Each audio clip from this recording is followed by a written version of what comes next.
ETF index mutual funds నేర్చుకుని stock మార్కెట్లో రాణించాలనుకుంటున్నారా? వెంటనే ఈ నెంబర్కి కాల్ చేయండి. నమస్తే రమ్మగారు. నమస్తే జయ. పర్వదినాల సమయానికి వచ్చేసాం రమ్మగారు. కార్తీక మాసం ప్రతిరోజు పండుగే కదా, ఎక్కువ పండుగలు పర్వదినాలు. నాకు ఎక్కువగా ఏమనిపిస్తుంది అంటే ప్రతిరోజు మీరు కనిపిస్తారు ఉదయాన్నే. కార్తీక మాసం అని కానీ కార్తీక పురాణం గత 5 ఏళ్ల నుంచి చేస్తున్నాము. ఇది 5వ సంవత్సరం. ఇది 5వ సంవత్సరం. ప్రతి సంవత్సరం ఏ సంవత్సరం కూడా మిస్ చేయకుండా మన వాళ్ళు పాతవి కొత్తవి అన్ని వేసేసుకుంటూ ఉంటారు పిల్లలు.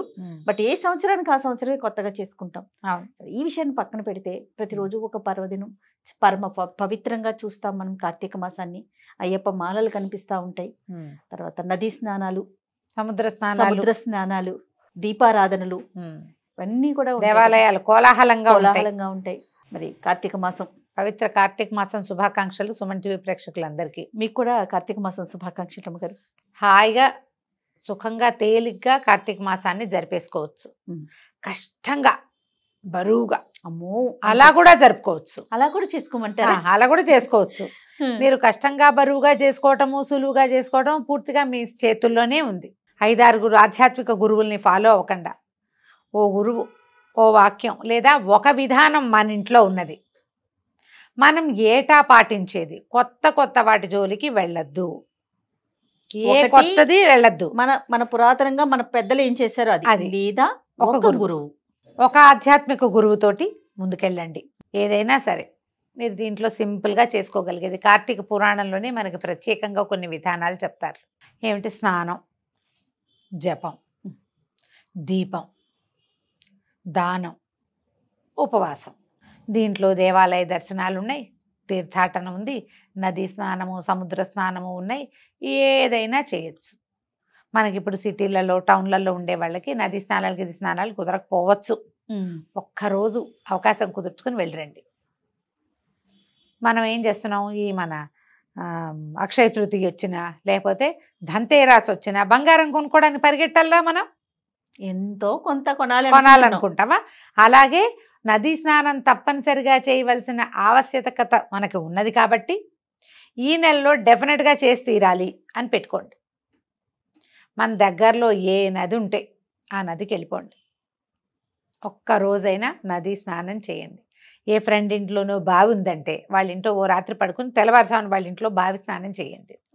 వాపి కూప తటాకాదుల్లో స్నానం చేయాలి. ఈ కార్తీక మాసంలో నీటి యందు గంగ ఉంటుంది. అది భూ సంబంధమైన జలాలలో. మనకు వంటలో వాటర్ బోర్ ఉంది, చక్కగా బోర్ మోటార్ ఆన్ చేసి పోసుకోండి నెత్తి మీద.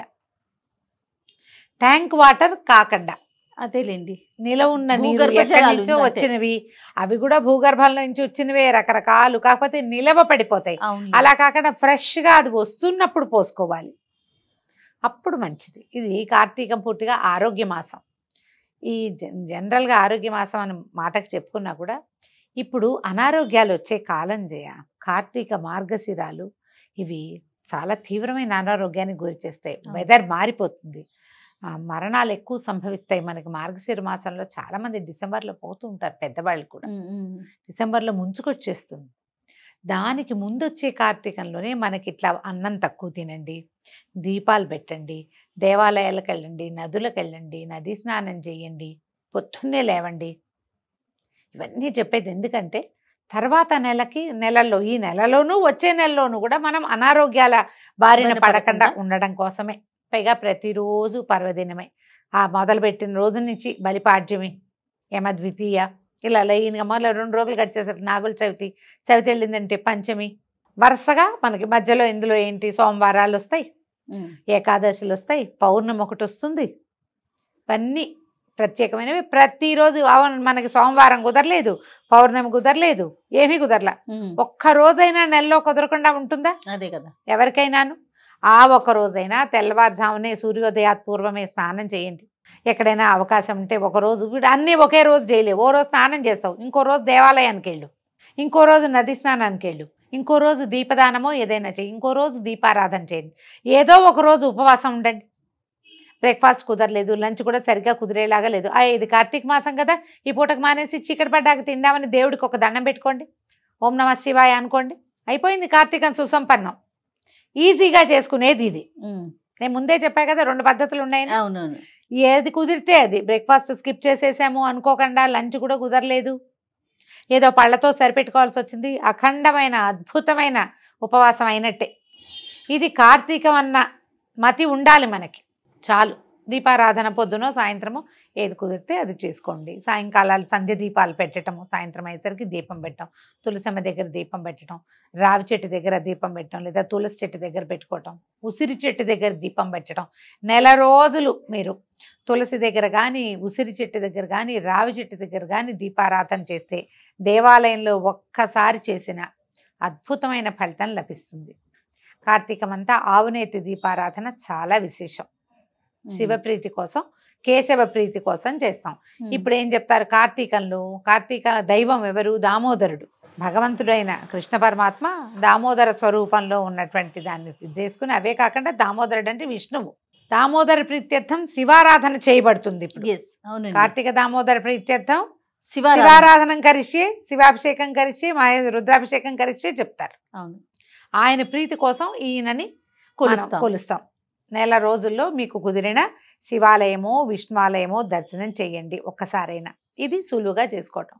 మీరు టఫ్గా చేస్తామంటే 30 రోజులు తెల్లవారుజామునే స్నానం చేయండి, 30 రోజులు పగలు ఉపవాసం ఉండి రాత్రి భోజనం చేయండి. చుక్కలు చూసాకే భోజనం చేయాలి.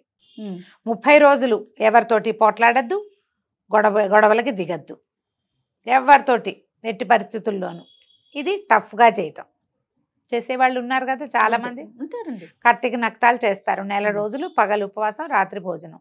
లేదా ప్రత్యేక దివసాలైనటువంటి ఈ మన సోమవారాలు, ఏకాదశి పూర్తిగా ఉపవాసం ఉండి ద్వాదశి నాడు పారణ చేసుకోవటము. ఇలా మీ విశేషాన్ని, మీ వేలుని బట్టి కార్తీకాన్ని చక్కగా ముందుకు తీసుకెళ్ళచ్చు. దీంట్లో మీరు ఒక్క నదీ స్నానం, ఒక్క సముద్ర స్నానం, కార్తీక పౌర్ణమి సముద్ర స్నానం విశేషంగా చెప్తారు. మాఘ పౌర్ణమి, కార్తీక పౌర్ణమి, మా కార్తీకంలో మనకి చాలా విశేషం. అవకాశం దొరికితే చక్కగా మనకి హైదరాబాద్ వాళ్ళది చీరాల ఆ పక్కకి వెళ్ళి రావచ్చు. వైజాగ్, బందరు, కాకినాడ లాంటి వాళ్ళు ఉప్పాడ సముద్రం వాళ్ళని ఉన్నాయి కదా, మీరు అవకాశం వాళ్ళు సముద్ర స్నానం చేయండి. సంవత్సరానికి ఒక్కసారైనా సముద్ర స్నానం చేయాలి. ఎవరెవరి అవకాశాన్ని బట్టి వాళ్ళు చేసుకోవచ్చు. దీంతో పాటుగా ప్రధానమైనది పురాణ శ్రవణం. సుమన్ టీవీ మీకు అందించే అత్యద్భుతమైన అవకాశం ఏంటంటే 3 పూట్ల పురాణం వినొచ్చు మీరు. అవునండి. పొద్దున ఒకళ్ళు, మధ్యాహ్నం ఒకళ్ళు, సాయంత్రం ఒకళ్ళు చొప్పున మొత్తం ఉన్న ఛానల్స్లో అందరూ కార్తీక పురాణం వేస్తారు. ఏ లైన్ ఎంచుకున్నారో ఆ లైన్ ప్రకారం వెళ్ళండి. పురాణం ఎప్పుడు వినాలి అనేది సాధారణంగా ప్రశ్నగా ఉంటుంది. పొద్దునే మీరు పని చేసుకుంటూ ఆన్ చేసుకుంటూ దాని దారిన అది నడుస్తూ ఉంటుంది కదా. పుస్తకం పెట్టుకుని మనం కూడా చదువుకోవాలి అని అనుకున్నాం అనుకోండి, అప్పుడు కాస్త స్థిమితంగా కూర్చుని వినాలి. ప్రయాణం చేసి నాకైతే చాలా మంది చెప్తారు, జయ ఆఫీస్కి వెళ్ళేటప్పుడు వినేసాం కార్లో అని. పురాణ శ్రవణము చాలా మంచిది. దానం దీని తర్వాతది. ఈ దానంలో మనం ఎన్ని రకాల దీపదానం చాలా విశేషం. దీపదానం అంటే జయ వెండి దీపాల్లో బంగారు ఒత్తులేసి దానం చేసేవాళ్ళు కోకొల్లలుగా చేస్తారు. ఇప్పుడు ఏటా దీపదానం చేసేవాళ్ళు కనిపిస్తారు. అంతే చేయక్కర్లేదమ్మా, ఏదైనా చేయొచ్చు. మీరు పిండి దీపం చేస్తామా, బియ్య పిండితోటి, అది ఒక పిండితోటి ఆ బియ్య పిండితో దీపం చేయండి. చక్కగా అందులో ఆవు నెయ్యి పోసి ఒత్తి వెలిగించి ఎవరైనా బ్రాహ్మణుడికి మంత్రపూర్వకంగా దానం చేయండి. దీపారాధన దాన ఫలితం లభిస్తుంది మీకు. వెండి బంగారపు ఒత్తులు మీ శక్తియుక్తుల్ని బట్టి, వాళ్ళు ఎవరో చేశారని మనం చెయ్యాలని ఏం లేదు, ఇలా చేసుకోవచ్చు.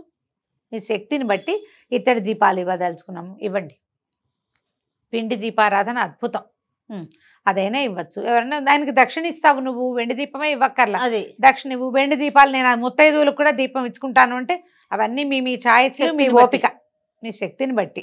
లేకపోయినా పర్వాలేదు. దీంతో పాటుగా మనం ఇప్పుడు ఈ కాలంలో పువ్వులు, పళ్ళు, నువ్వులు, తర్వాత చలిబట్టలు, కంబళ్ళు అలాంటివి దానం చేస్తే మంచిది. వస్త్రదానం చాలా విశేషమైన ఫలితాన్ని ఇస్తుంది.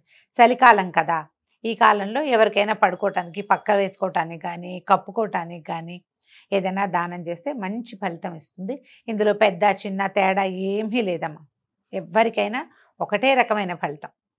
పాతది తీసిచ్చినా ఫలితమేనమ్మా, కొత్తది కొనిపెట్టాలని లేదు. మీ దగ్గర పాతది ఒక గట్టిది మందపాటిది ఉంది లోపల, ఎవరికైనా తీసి ఇవ్వండి. చలికాలం స్వెట్టర్లు లాంటివి కొనిపెట్టండి, అవి కూడా వస్త్రదానం కిందకే వస్తాయి. ఈ కాలంలో చేసే ప్రతి దానము అద్భుతమైన ఫలితాన్ని ఇస్తుంది. ఏ వేళలో కుదిరితే ఉదయం వేళలో దీపం పెట్టినా, సాయంకాల వేళల్లో దీపం పెట్టినా దీపారాధన ఫలితం లభిస్తుంది. మీకు ఏది అవకాశం ఉంటే అది చేసుకుని పరమ పవిత్రమైన కార్తీక మాసాన్ని సుసంపన్నం చేసుకోండి. తప్పకుండా రమ్మగారు. నమస్తే. నమస్తే జయ.